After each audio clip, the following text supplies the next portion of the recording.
Please like, share, and subscribe to Kalingup JP for more videos. Magandang araw po sa inyong lahat mga kalingap. Kamusta po kayo dyan? Sana po ay nasa mabuti kayong kalagayan. Kung nasaan man kayo ngayon, dito man sa Pilipinas o sa iba't ibang panig ng mundo. Ako po si Kalingap DP at lubos po akong magpapasalamat sa oras na binibigay nyo para panoorin at pakinggan ang ating kwentuhan. Ngayong araw na ito, sabihin natin ito ngayon, pag-uusapan natin ang isang napaka-special at napaka-exciting na kaganapan dahil nalalapit na ang birthday ni Honey Krista at kasabay pa rito ang mansari ng may Kristandem. Dalawang okasyon na talaga namang nagbibigay ng saya, hilig at inspirasyon sa napakaraming tao, lalo na sa mga patuloy na sumusubaybay at sumusuporta sa kanila araw-araw. Pero bago tayo dumiretso doon, gusto ko munang ibahagi sa inyo ang isang bagay na talagang nakakatuwa at nakaka-good vibes. Alam niyo minsan sa mga simpleng kilos at reaksyon ng isang tao, talaga makikita mo kung gaano siya masaya at suportado. Sa isang bagay tulad na lang ng mama ni Krista, tuwing mababanggit ang pangalan ni Kalingap Mikoy, talagang hindi niya mapigilan ang mapaniti at mapalakpak at ipakita ang genuine na kasiyahan. At honestly, sobrang sarap panoorin ng mga ganong eksena kasi ramdam mo na totoo, hindi pilit at galing talaga sa puso.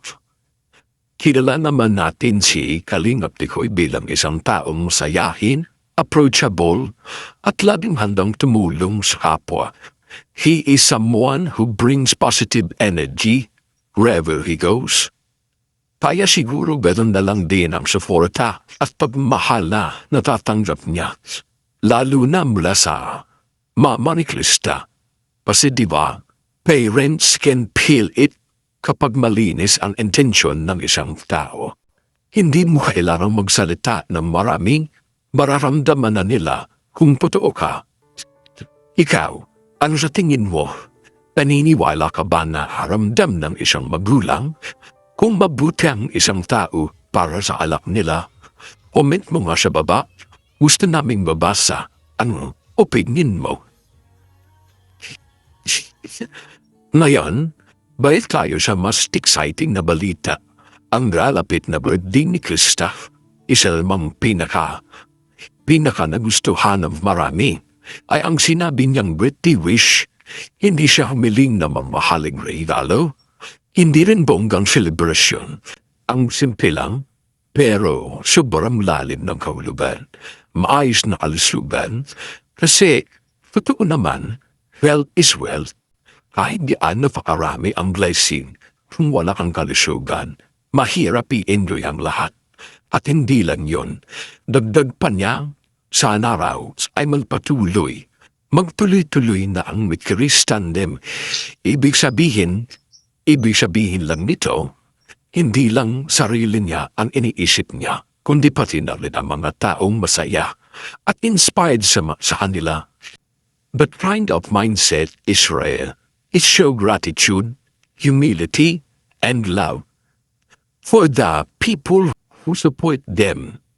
Sabi nga ni Kalingap Tata, marami raw talagang nanonood ng Kristandem, hindi lang para maaliw, kundi para mawala ang stress, lalo na yung mga kababayan natin na nagtatrabaho abroad.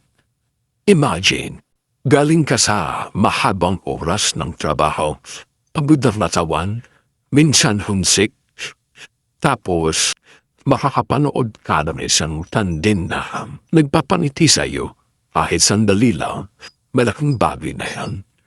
For someone people, Mitris is not just entertainment, it's comfort, it's happiness, it's something they look forward to every day. Ikaw, nanonood ka rin ba para mawala ang stress mo? Where are you watching from right now? Pilipinas ba o abroad? Let us know sa comment section. At syempre, hindi mawawala ang pasalamat. Lubos ang pasalamat ifista sa lahat ng taong patuloy na tumutulong, nagpapadala ng blessings, nagbibigay ng oras at walang sawang sumusuporta. At higit sa lahat, ang pasalamat ay inaalay sa Panginoong Diyos dahil kung wala siya, wala rin ang lahat ng dito. Lahat ng biyaya, lahat ng tagumpay, at lahat ng saya ay nagmumula pa rin sa Kanya. Kaya mga kalinga, patuloy po natin suportahan ang Matubang Family, sina Kuya Bal, Kalinga Prab, at ang buong Team Kalinga. Araw-araw po sila nagbibigay ng saya, inspirasyon, at tulong sa ating mga kabayan. Hindi madali ang ginagawa nila, pero patuloy pa rin sila dahil alam nilang marami ang napapasaya at natutulungan. Bago tayo magtapos, gusto kong iwan sa inyo ang ilang tanong na pwede niyong pag-isipan at sagutin sa comments. Ano ang pinaka-importante sa isang birthday? Handa o kalusugan? Naniniwala ka ba na ang isang tandem ay binubuo hindi lang ng kilig, kundi ng respeto at malasakit? Hanggang kailan mo isusuportahan ang Bikis Tandem? At kung may isang mensahe ka para kina Mikoy at Krista, ano yun? Maraming salamat po sa patuloy niyong pagsuporta. Kung nagustuhan niyo ang ating video na ito, huwag kalimutang mag-like, mag-share, para mas marami pa tayong kwentuhan na ganito. Ito po si Kalingap BP, patuloy na magbibigay ng saya, inspirasyon, at kalingap sa bawat isa sa inyo. Siyempre, malapit na yung birthday mo. Grabe guys. Ang bilis ng panahon, ano? Ang bilis ng panahon. Malapit na yung birthday niya. Tinapatan ng April 16, tapos sakto mga 16 pa rin ako. Anong hiling mo? Siyempre po sana sa akin simple naman. Ha? Magandang kalusugan, tapos magtuloy-tuloy lang po yung Oo nga. nakasama ko Yun. sa Kalingap, siyempre. Sana nga Sana magtuloy-tuloy itong Mikris. Sana hindi na sana hindi na Hindi mahinto. na mahinto. Para mas marami pa tayong mapapasaya mga viewers. Yes po.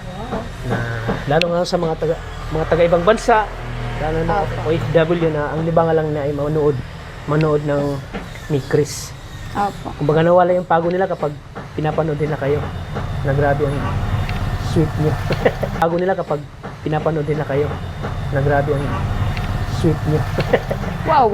Grabe ang kilig niyo dalawa. At Yes. abangan ang mga eksena ng 2026. Oo, kaabang-abang yan. Marami pa. Basta ang masasabi ko lang, sana kung ano kayo ni Mikoy noon, ganun pa rin kayo ngayon 2026. Oo. Abangan! Yes! Tsaka, nakita